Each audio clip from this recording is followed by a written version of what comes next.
How do you maintain proper core stability and belly bracing while you're squatting or deadlifting?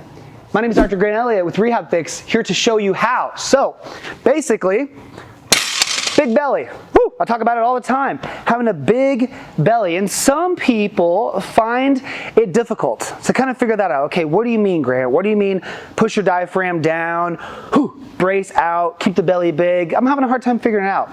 Here's a quick hack for you. Here's what I want you to do. All right, lay on the ground. Keep your knees slightly bent. Put your hands into your belly. Push into your abdomen. So right now, your abdomen should basically be flat. It should be reduced, okay? Now, keep pushing into your abdomen, and then pick your legs up. Pick your legs up. So watch this. You see that? When I pick my legs up,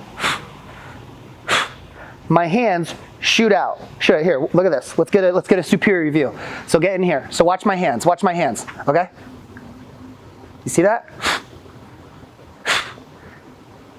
They go out like that, right?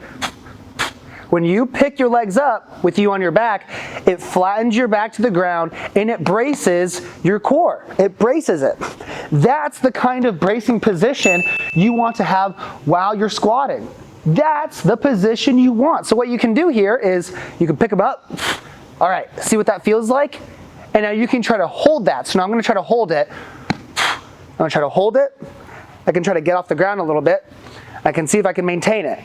Okay, I remember what that feels like.